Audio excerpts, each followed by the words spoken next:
What is going on? It's Alex coming back at you with another video, and today we're going to be doing a 7-round New York Jets 2025 NFL mock draft. If you are new, feel free to like, comment, and subscribe. You guys know how to use YouTube. This show is growing at an amazing rate. We're dropping 2 of these a day, so I hope you guys are enjoying that as well, because we're going to be doing this after free agency with some awesome content creators, and of course, we're going to be bringing on my boy Ian from Jet Central for that. Super excited for it. If you are new, again, feel free to join the community. If you want to support the show, feel free to go and use code HAILMARY when you sign up for UnderDog. You get up to $1,000 in bonus cash for free, but if you guys end up wanting to put $10 towards me, they actually end up sending me $60. So feel free to do that. Always looks good for the brand to get those new people in for the deal. So play legally, play responsibly. Let's have a good time.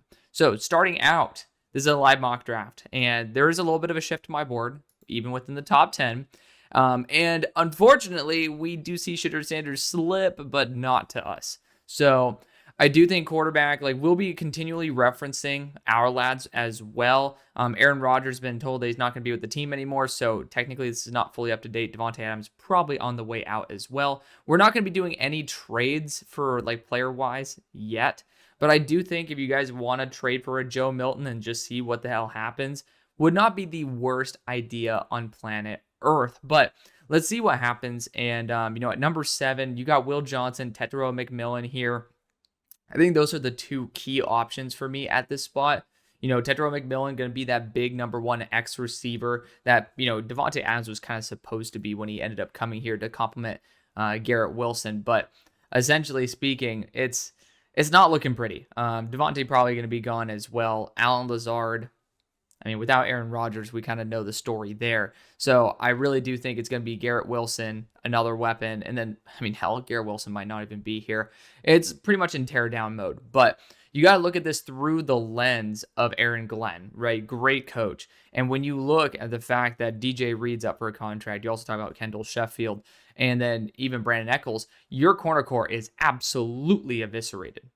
I love Quantez Stiggers. I love Sauce Gardner. But this team needs some infusion into that secondary, far more than just a wide receiver. And there's some good wide receivers in this class. I do think it's extremely underrated. And we're going to do that wide receiver video this week as well. Super excited for that.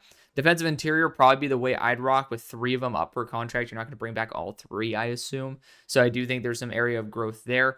Edge rusher wise, I do think that it's not a round 1 necessity. And Hassan Reddick probably is going to be paid dirt cheap.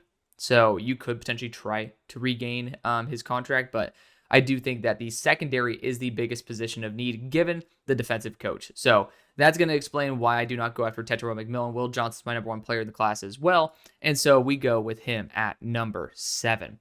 So number 42. Let's see who ended up falling. We got Jack Besh on the board, which again, that's a big surprise at number 9. If you guys want to understand why my board is the way it is, I post all 22 clips over on X, so feel free to follow me there. It's free, and you guys get to see the exact reasoning why I end up falling in love with these players. But certainly would be intrigued, because you're pretty much going to be losing the viability of multiple wide receivers in your core. But I also think that the offensive tackle position needs to be focused on as well. And you look at Ozzie Trapilo here, and I ended up taking him in, I believe, my mock draft for the number 1 overall team in the Titans. But I feel like taking a player once every 5 to 10 teams is more acceptable than, I know a lot of people like to be rinse, wash, repeat. And you look at Trapilo, and he's a super high floor right tackle. I do not think he will get to 92. I'm just going to be completely frank. But let's take a quick peek again at what we need on the roster. We have already addressed that corner position, which I think is super duper key across from Sauce Gardner. We do potentially need to look at some extra linebacker help for the future, but that's something that maybe I'd throw a bone here and there. Maybe you can go to free agency and try to be able to snag somebody there as well. Again, you get a depth edge rusher. It's not going to be something I think is an extreme need. Defensive interior, you still have Leonard Taylor as well. So I do think so. Right now, priorities, safety as well. Safety is a position that we should be targeting, but I know that based on how this board falls, there's going to be some good dudes there at 92. I feel pretty comfortable with that. Same thing with Nickelback. I personally think Michael Carter is not, he could end up being part of the future here and not necessarily need to be replaced, because we have a limited number of picks. And so I think on the offensive line, that right tackle spot is super duper key. You got Olufashinu. I do not want Max Mitchell. I don't want to try to put AVT back at tackle. I just don't. I want to solve the problem once and for all. Morgan Moses could be brought back on a 1-year deal, but I do think that it is a necessity to get the long-term answer there, just like you did the year before. I'm going to go after Ozzy Trapilo here at 42. So I know that we could, of course, be going quarterback, and we will be based on how the quarterbacks are ranked here. And I've gone Will Howard too many times, so he's pretty much out. But Jackson Dart's going to be probably my target at 108. So keep that in mind as well. A quick little recap. Will Johnson, Ozzy Trapilo. I think those are the two biggest positions that need to be addressed. Defensive interior, again, you got Leonard Taylor in the mix. So I don't think that it's as pressing as I think we think it is, because we love to go after Mason Graham if he's there. But I was talking about it at this spot. Safety, continue to develop at the secondary is super duper crucial. And there is a noticeable drop off. Like, there's a big drop off after Andrew Makubo, who had a fantastic year working both in the slot last year, but also he ended up doing some work this year. But on top of that, being that deep safety and allowing himself to truly grow and develop. Jonas Sanker is probably the best box safety at the moment, based on like what's available. I think Jonas Sanker is awesome. But I think Andrew Makuba deserves some respect, and I would love to be able to give him some of that. So we've gone after offensive line, and we've gone after some defensive backs. At 108, we do have to address the quarterback position sooner than later, and I will be going after Jackson Dart. He is a playmaker. He does have a lot more precision than I think I gave him credit for. Quinn Ewers is certainly an option, but I think Jackson Dart's going to be closer to Tyrod Taylor to be able to develop with like that mentor in mind. So I will be going after the quarterback there.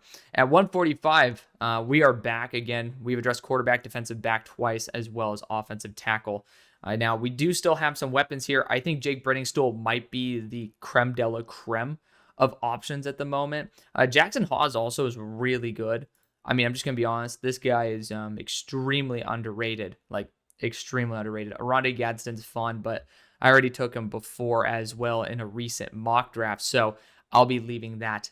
I'll be leaving it be. But let's take a quick peek back at this. Again, Conklin's up for a contract as well as Kenny Yeboah. I think Kenny Yeboah is, not going? Do I think Kenny Yeboah is someone who I would be thinking is going to be a high priority free agent? No. So I think he could be brought back. But Tyler Conklin, he might want to be able to be a tight end too somewhere, try to compete, and maybe get a ring. That's my thought process there. But I do believe that, Tyler, the tight end 1 position absolutely could be addressed. And I don't want to be that guy who takes Harold Fannin because PFF always lets him slip to like 92 or whatever. But I'm looking at it, and Brenningstool and Hawes are both awesome, and you can't go wrong here. I think that you deserve to go after somebody who can actually be a legitimate weapon on your team. And Jake Brenningstool has smaller hands, but he is just a definition of reliability. I don't know why PFF doesn't know how to grade tight ends, but Jake Brenningstool arguably was the best tight end there in Mobile. And arguably, it's as in like he was top 3, in my opinion, behind like obviously Elijah Arroyo was the best. And then I think we could talk about Fannin in there. But, there's certainly at least some argument for him to be a top 3. At 157, so Jackson Hawes is here. We ended up losing the lottery on that one. Would have been fun to be able to get maybe another weapon and then go on from there. Of course, the QBs are falling. Would you want to take a shot on Quinn Ewers right now? Potentially. I also do believe that, again, we need to revisit the depth chart. But like tackle, right tackle, corner, quarterback, defensive back, and tight end have been all addressed. So I do like where we're sitting right now. Is there a strong safety I like? Maybe RJ Mickens at 206. Like, I think that one you might want to go Dan Jackson or Shedeur Sanders in free agents or like UDFA. So I would not necessarily focus on that. So we've addressed both of the offensive positions. We could go after a receiver here as well. There's a lot of very, very good receivers, especially with Devontae Adams' future up in the air, most likely not going to be with the team. Granted, I would want Malachi Corley to play that slot role. I'd be looking more for a boundary weapon. Running back wise, I think we're chilling.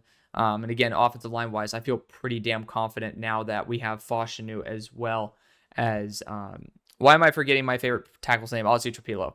But I still want to go after a defensive interior to get extra depth, and then potentially an edge rusher as well, and even look into the nickels. So looking at the defensive backs available, are there any nickels that are available? Not necessarily that I love. Malachi Moore, someone who could end up sniping at like 206 if we want to. But the positions I was talking about, maybe a boundary receiver here. And there's some very good ones. I really love Ricky White. Ty Felton, I think, is perfect for the Jets. He brings, like, he's a lot better than what people want to give him credit for. He is a fringe top 100 player in the class, and I just don't know why there's this negative stigma on him. Heard some love for Daquan Felton, love Ja'Cory Brooks, like Bo Collins as well is like great. So just minus the drops. The dude has horrible hands. But regardless of all of that, I actually want to go after Ty Felton because I haven't given him a shot yet. And even though I can end up big braining it, probably getting him at 185, I think it's kind of disingenuous to allow him to slip that far. I don't know why he would. Now, we could go like crazy here, go Emory Jones for some extra offensive line depth, but I also, again, think that's pretty disingenuous to Emory Jones. One quick peek at defensive interior. Like, honestly, Thor Griffith. Did they already take the defensive interior out of Oregon? I'm tripping on his name. But he was like listed 202. That would be extremely interesting if he's already gone. Or did they just update it? Did they update the defensive interior grades? I don't think so, because Horsley was right there before, but I'm thinking of Jamari Caldwell. That is intriguing. Maybe I missed that. Like, I'm surprised because he's usually listed at like 202, which I think is complete crap. Like, he went at 117. That's where he should be going, or even earlier than that. So I'm glad to see that, but I was going to try to big brain it and, potentially like strategize that way. But defensive interior wise, of the guys who are remaining, like Zeke Biggers is going to be someone who I would like a little bit. Junior Tafuna, I would honestly just go and re-sign some guys if need be. But yeah, at this spot, I was already kind of like telling you guys my thought process. You could go after Jack Nelson here for sure. Braden Swinson, I love him to death. I'm not going to deploy one of my top 10 players at this spot. But bottom line, I was talking about this as well. Wide receiver is going to be crucial, and we're going to go Ty Felton, even if it's a little bit early. I do think it's disingenuous to say he would not go until, the 6th round. So, it is what it is. But Kyle McCord is still slipping. Easily one of the guys who I could end up trying to bring on and just, create some quarterback competition there. No doubt. Like, he's going to be a really solid backup. But running backs have fallen, unfortunately. You guys know how much I love Jalen Smith as well. It is what it is. But looking at some other guys, I could look at RJ Mickens here as a powerful, strong box safety for us to use. Like, good split there between box and deep as well. The value is incredible. And I know I haven't taken him apart from once so far. So I actually quite like that a lot, to be able to give us that extra value in the defensive back room. I don't think I'm missing out on anything at the moment. Miles Frazier would be some good offensive guard depth, but best player available. I was talking about the need for another safety, and then I didn't really think about RJ Mickens as a box, and I really like what he can bring as one of those box safeties. And at 206, we're sitting in a good spot. Again, are there any positions where I'd really want to develop some of that depth? We already got 2 of the safeties. We already got a corner. Could go for another one, but again, you end up signing some depth there for sure. Edge rusher, I do think that you guys are not in a necessarily dangerous position. We addressed the wide receiver position, and so I feel pretty happy with where we're at and going after best player available. So Ricky White, I don't know why he falls the way he does. It is what it is. Jimmy Horn for a deep threat would be quite fun. Dante Thornton's always good. Like, the players here, it's just, there's always going to be those players that I don't think should be here. And, that's going to be the way it is on draft day as well. So I'm not going to make any crazy claims or anything, but looking at the players who are available, Jordan Hancock's here. You could try to get him as a depth guy for the slot. Dan Jackson, big hitter right there. Zachary Franklin's super fun. Mac McWilliams is a safety. You guys know how much I love him. Tommy Hill is just very athletically limited. Very athletically limited. I actually love the idea of going Jabbar Muhammad here, though, because he can play the slot. He can play the boundary. The thing is, he primarily is a boundary corner, but I think he's incredible, and he looks good in green. So we're going to show love to one of my favorite players, and we're going to try to get him on the show. Ended up following me on Twitter yesterday, so that's going to be super duper exciting. I don't know why it's talking about that, but worst case scenario, if PFF actually freezes up the way it does, we can just review it right here. Who gives a shit? But regardless, yeah, we're going to try to get him on the show, which is going to be super exciting. But since it looks like, PFF is going to, we're going to see it. Can we click resume? They're going to be stuck there at that pick. Let's just review it right here. We ended up addressing some defensive back help by getting a top end safety, 2 potential starters as well. RJ Mickens, a box safety, as well as Makuba free. And then we also ended up getting Jabbar for the slot. So getting 4 defensive backs in this draft, which is a very good defensive back draft in that day 3 territory, late day 2. We got our starting right tackle here in Ozzie Trapilo, and we got our quarterback of the future in Jackson Dart. Got some receiving help for him with Brenning Stool as well as Ty Felton. So I personally love how this draft actually ended up coming out. And again, at 145, you could have went Jackson Hawes if you want someone a little bit more keen towards that blocking side. But I think that this draft actually ended up turning out very well. I'm happy with it. I hope you guys are as well. I love you. See you on the far side.